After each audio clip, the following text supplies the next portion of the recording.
वादळी वाऱ्यासह झालेल्या वळूच्या पावसानं परिसरासह तालुक्यात हाहाकार उडाला असून वादळी वाऱ्यानं अनेक ठिकाणी घरांची पडझड झाली आहे. त्यातच त्र्यंबकेश्वर तालुक्यातील पाडा येथील वस्ती घरांवरील पत्रे वादळी वाऱ्याच्या पावसात उडाल्यानं अनेकांचे संसार उघड्यावर पडलेत. 3 जून 2026 रोजी संध्याकाळी 5 वाजण्याच्या दरम्यान जोरदार पाऊस आणि वादळी वाऱ्यासह विजांचा कडकडाट झाला. या नैसर्गिक आपत्तीमुळे गावातील सुमारे 7 ते 8 घरांचं मोठ्या प्रमाणात नुकसान झाले. अनेक घरांची पत्रे उडून गेली असून काही घरांच्या भिंती आणि छपरांचंही नुकसान झाले. त्यामुळे संबंधित कुटुंबांचं मोठं आर्थिक नुकसान झालं असून त्यांना अनेक अडचणींचा सामना करावा लागतोय.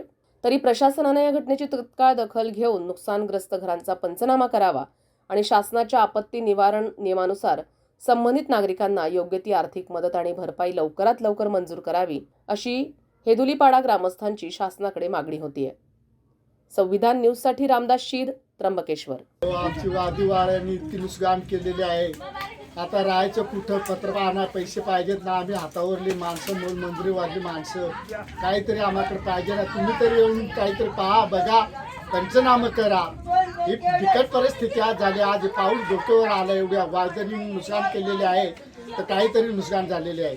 हे बघून पहा, तुम्ही बघा. या ही परिस्थिती आमची बघा. 3/6/2026 आज रोजी आमच्या हेदुली पाड्यामध्ये भरपूर अवकाळी पावसामुळे खूप लोकांचे नुकसान झालेले आहे.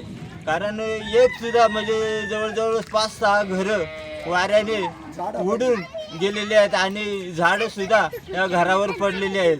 म्हणून सरकारने ना जास्तीत जास्त तात्काळ आमच्यासाठी काहीतरी इथं येऊन पंचनामा करावा आणि आमची घरकुलांची भरपाई काहीतरी शासनाने द्यावा, ही शासनाला विनंती करतो.